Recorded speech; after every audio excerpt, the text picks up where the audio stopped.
Tanto eu quanto Celso ficamos muito emocionados com as respostas tão carinhosas que recebemos para a newsletter que encaminhamos a todos vocês para contar sobre o andamento deste livro tão esperado. Gostaríamos que vocês pudessem ir conhecendo como e o que estamos trabalhando e como o conteúdo ganhou corpo e se estruturou.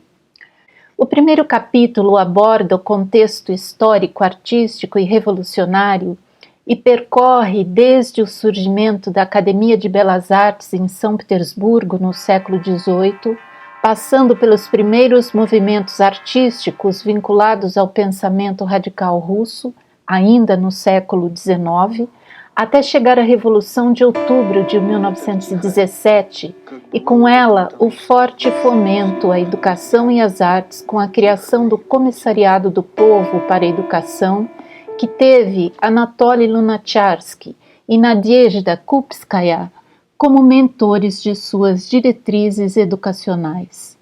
O segundo capítulo compreende a criação dos ateliês livres do Estado em Moscou, os Svomaz 1 e 2, em 1918, sua organização e objetivos, seu arrojado e inédito conceito pedagógico, seus mestres e alunos, bem como suas criações que apontavam para o que viria a seguir, a criação dos Vihutemas, Ateliês Superiores de Arte e Técnica do Estado. Esperamos que vocês saboreiem essa seleção inicial que fizemos e possam intuir o que virá pela frente. E virá mais, muito mais. É após os movimentos revolucionários de fevereiro e outubro de 1917 que a necessidade de construir uma cultura proletária estimula, se não obriga, o posicionamento dos artistas e ideólogos. Será uma luta na arena oficial, conforme veremos nos próximos capítulos. Os movimentos artísticos, até então livres, servirão à causa comunista. Ato contínuo a outubro são instituídos os comissariados do povo para substituir os antigos ministérios. Dentre eles é criado o Comissariado do Povo para a Educação, Narcompros, com um departamento de artes visuais.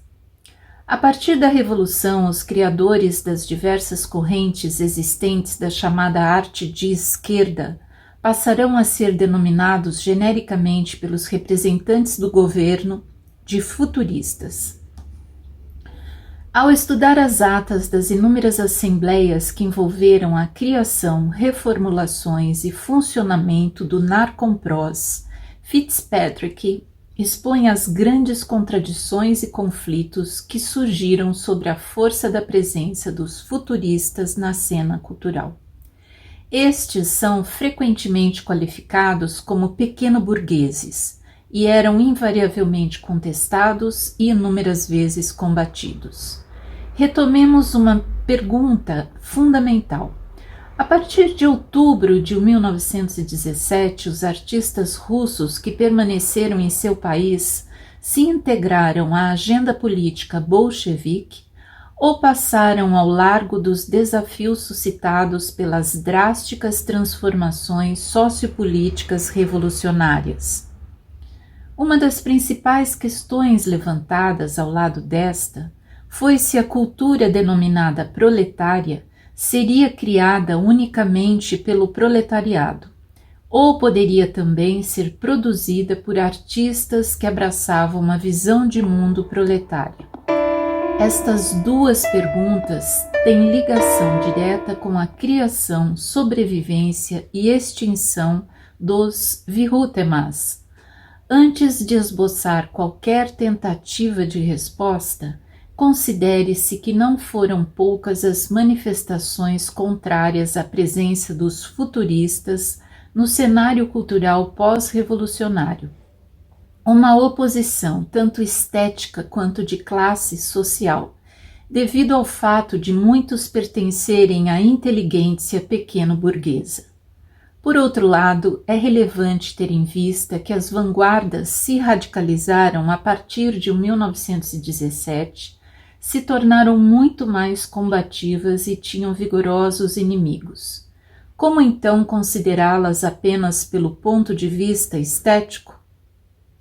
Desde o início, nenhum dos líderes bolcheviques, a maior parte de origem burguesa, deixou de colocá-las sob sua mira de viés conservador. Para citar apenas 3 dos maiores exemplos, Trotsky não economizou palavras para debater a posição dos futuristas pertencentes à boemia pequeno-burguesa. Lenin, por sua vez, afirmava não compreendê-los. E Stalin esperou o momento mais adequado para eliminar toda e qualquer iniciativa futurista, quando não dar cabo das vidas dos próprios futuristas. Por outro lado, nos primeiros anos pós-revolução, a Proletkult, cultura proletária, iniciativa de grande representatividade entre o proletariado, criada e coordenada por Alexander Bogdanov, defendia que a arte deveria ser realista e compreensível para as massas e acusava os futuristas de defenderem o contrário. O bom combate das vanguardas, agora denominadas soviéticas, era realizado por meio de seus projetos que se expandiam cada vez mais para o campo do design e da arquitetura e ainda das publicações, através das quais debatiam suas ideias de ponta e formulavam suas teorias. A urgência revolucionária no campo artístico impunha que o próprio conceito de arte fosse colocado em questão. E os teóricos soviéticos, que eram em sua maioria também criadores, buscavam novos paradigmas que associassem os conceitos originais que vinham sendo formulados no período pré-revolucionário com os princípios marxistas, a fim de alcançar novas práticas criativas para uma sociedade em radical e inédita transformação. Futurista de primeira hora e artista revolucionário por vocação e ação, Vladimir Mayakovsky sempre figurava nas acaloradas discussões das assembleias bolcheviques, às quais ele sequer estava presente. Mas, ao lado dele, ao finalizar este capítulo, traremos também a voz de Alexander Rodchenko, que em abril de 1918 enuncia as condições sob as quais viviam e trabalhavam os artistas proletários. Nós, que estamos numa situação pior do que os trabalhadores oprimidos, somos trabalhadores para o nosso sustento, assim como criadores de arte. Nós, que vivemos em buracos, não temos pintura, nem luz, nem tempo para criar. Proletários do pincel, devemos nos unir, estabelecer uma associação livre de artistas oprimidos, exigir pães e estúdios e nossos direitos existenciais. O conceito artista proletário havia sido criado anteriormente por Osip Brick para definir a condição e o papel dos artistas a partir da Revolução. O teórico avança com suas considerações e, em dezembro de 1918, escreve sobre as diferenças entre o artista burguês e o artista proletário. Um artista proletário se distingue de um artista burguês não porque cria para um consumidor diferente, nem porque provém de um meio social diferente, mas por causa de sua atitude em relação a si mesmo e ao seu trabalho. Um artista burguês pensa que criar é seu assunto pessoal, mas um artista proletário sabe que ele e seu talento pertencem a um coletivo. Um artista burguês cria para realizar seu ego. Um artista proletário cria para realizar um trabalho socialmente importante. Um artista burguês justapõe-se à multidão como um elemento estranho, Um artista proletário vê seu próprio povo na sua frente. Em sua busca pela glória e pelo lucro, um artista burguês tenta satisfazer os gostos da multidão. Um artista proletário não conhece ganhos pessoais. Ele luta contra sua lentidão e é liderado pela arte, avançando incessantemente. Um artista burguês repete clichês de arte passada pela milésima vez. Um artista proletário sempre cria algo novo, porque nisto reside sua designação social. Estes são os princípios básicos da arte do futuro. Aqueles que estão cientes deles são proletários. Artistas proletários, construtores da arte do futuro. Osip Brick, 1918.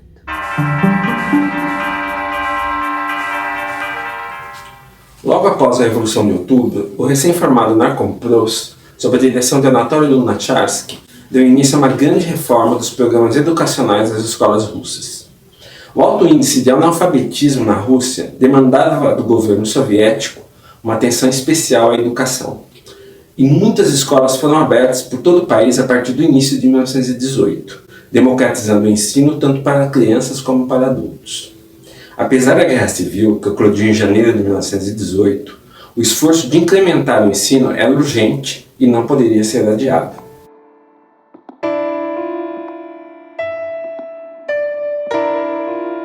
Lunacharsky é vice-comissário do Narkom Prost, Nadia Krupskaya, vão se dedicar a construir novos programas pedagógicos, que além do ensino, deveriam ter como propósito também a formação de cidadãos socialistas, no esforço de construção de uma nova sociedade a partir das premissas revolucionárias, livre dos valores burgueses e elitistas das antigas escolas imperiais russas. Com relação aos cursos superiores, outros problemas surgiram, e se tratava da qualificação dos alunos inscritos, já que após a Revolução, todos os cidadãos alfabetizados, mulheres e homens, poderiam se matricular em cursos de instrução superior, até então franqueados apenas aos filhos das elites imperiais. Uma grande parte desses alunos eram oriundos do trabalho industrial ou do campo, com uma formação escolar rudimentar, de modo que se tornou necessário a organização de cursos especiais de preparação básica, que possibilitassem a esses alunos ingressar em cursos superiores especializantes. Surge então o projeto das Faculdades dos Trabalhadores, as Rabfaks. A primeira delas é fundada em Moscou em fevereiro de 1919, no antigo Instituto Comercial de Zamosvolietsky. A Universidade de Moscou funda a sua Rabfak em outubro de 1919.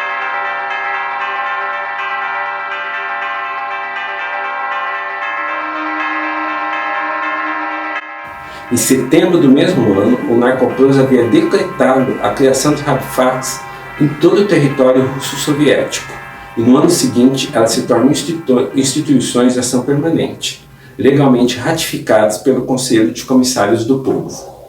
As Rabfaks são abertas para alunos maiores de 16 anos, de origem operária ou camponesa, que recebem bolsas do Estado. Os cursos duram de 3 anos no período diurno e 4 anos no período noturno. Em 1925, uma grande parte dos alunos inscritos em outras instituições de curso superior, inclusive o Vyuhtemaz, são egressos das Rabfaks, e no início dos anos 1930, cerca de 300 mil alunos haviam recebido instrução preparatória oferecida por essas escolas. A premissa de democratizar o ensino em todos os níveis para toda a população trazia desafios num país em que, até então, a educação acadêmica havia sido privilégio das classes abastadas.